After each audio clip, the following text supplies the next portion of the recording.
हरे कृष्णा कृष्णा कृष्णा हरे हरे, हरे राम राम राम राम हरे हरे। आज का पर्व है श्री गोपाल भट्ट गोपाल भट्ट स्वामी। तो वृंदावन के 6 गोस्वामी में से श्री गोपाल भट्ट स्वामी एक महान वैष्णव थे और वे पार्षद थे। उनका जन्म दक्षिण भारत के श्रीरंगम में हुआ। वृंदावन में चैतन्य महाप्रभु वृंदावन में रमन काट्य 1542 और हरिभक्ति विलास के मुख्य संस्करण के रूप में 1503 में तमिलनाडु में श्रीरंगम के पास बेलगुड़ी में एक महान वैष्णव परिवार का जन्म हुआ। उनके पिता का नाम वेंकटेश रंग गोस्वामी था और वे रंगनाथ मंदिर के पुजारी थे और वे चैतन्य महाप्रभु के दक्षिण भारत भ्रमण के दौरान उनके अनुयायी बन गए। जो महाप्रभु दक्षिण भारत की यात्रा करते तो श्रीरंगम पहुंचे थे और वहां पर उनकी भेंट वेंकटेश गोस्वामी से हुई थी।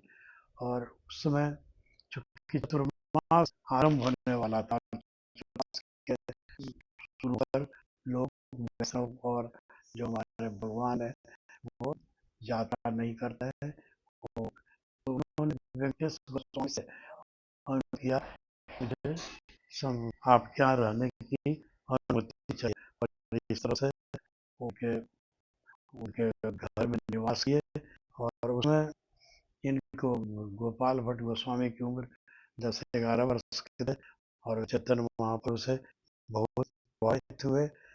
और उसके बाद वापस चैतन्य महाप्रभु वृंदावन जाने लगे तो ब्रजेश गोस्वामी आप उनके साथ जाने का अनुरोध किया। तो चैतन्य महाप्रभु ने निर्देश दिया कि अभी आप अपने पिता की सेवा करो और उसके बाद जब इनका गोलोक गमन हो जाएगा, जब इनका तिरोभाव हो जाएगा, तब तुम वृंदावन के जीव गोस्वामी सनातन गोस्वामी के साथ रहकर तुम भक्ति आंदोलन को प्रचलित करना।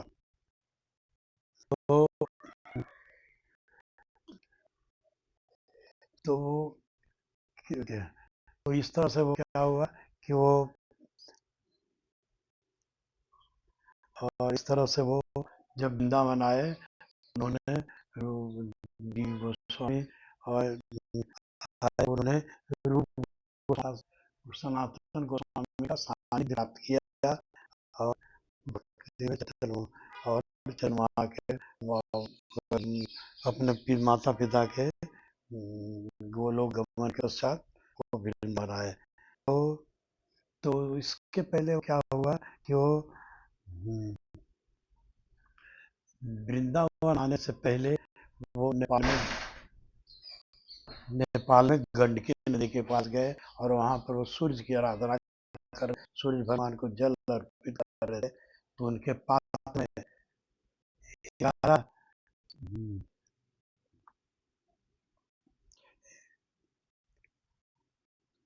उनके पात्र में 11 ग्राम शिला प्रकट हुई और उन्हें यह देखकर भ्रमित हुए और इसके उन्हें पुनः जल में ही छोड़ दिया। लेकिन पुनः फिर वो 11 शिला फिर उनके पात्र में आ गया। तो उसके बाद वे सोचे कि अरे भगवान की मर्जी है और भगवान चाहते हैं कि मेरे द्वारा ये पूजित हो।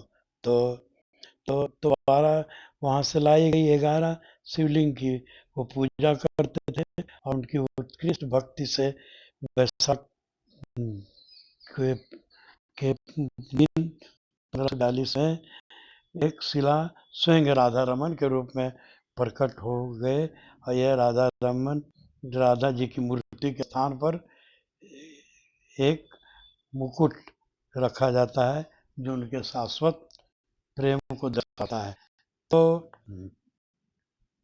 वृंदावन जाने से पहले गंडकी नदी में गए थे और स्नान करते समय उनके पात्र में जो शिला सालिग्राम शिला प्रकट हुए थे।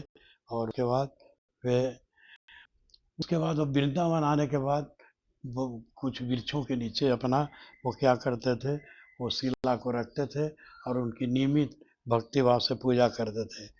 एक धनी व्यक्ति वर्ज में आया, उस क्षेत्र में आया और उसे विभिन्न गोस्वामियों की मूर्तियों के सजाने के लिए आभूषण और सुंदर वस्त्र लेकर आया। और और क्या हुआ कि सभी लोग अपने अपने जितने गोस्वामी थे, सभी अपने मूर्तियों को, अपने आराध्य देव को उस आभूषण से सजाने लगे। और वेंकटेश गोस्वामी को, सॉरी, गोपाल भट्ट गोस्वामी को यह हुआ कि ओ, मेरे भगवान भी इस रूप में रहते, मेरे भगवान है, इनका तो न रूप है, न हाथ है, न पाँव है, मैं इसे किसे सजाऊं।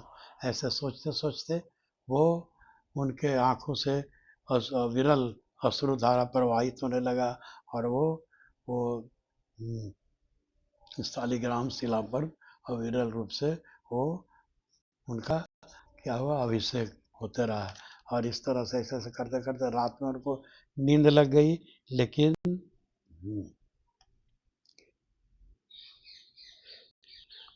नींद, और वो अफसोस कर रहे थे कि हमारा तो दिव्य, ये शिला में दिव्य कोई आकृति नहीं है जिसकी मैं सजावट कर सकूं। और तो जब तो वो सो गए और उसके बाद आँख लग गई। तो सुबह जब उठे तो उन्होंने देखा कि शिला त्रिभंग ललित श्याम सुंदर की मूर्ति के रूप में स्वतः रूप में प्रकट हो गई, प्रांतित हो गई। और यह श्री मधुवन जी, श्री गोविंद और श्री गोपीनाथ का संयुक्त रूप था। मदन मोहन, तो पतली आंखें और कमल जैसे पैर। तो उसके बाद गोविंद जी, और पतली कमर और चौड़ा सीना। उसके बाद श्री गोपीनाथ, उनका कमल मुख। यह शंभु प्रकट से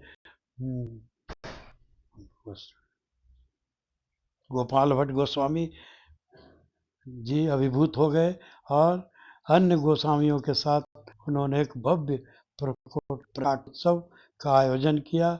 और उसके बाद वो अपने दिव्य स्वरूप को अनमोल प्राप्त वस्त्रों और आभूषण से सुसज्जित किया।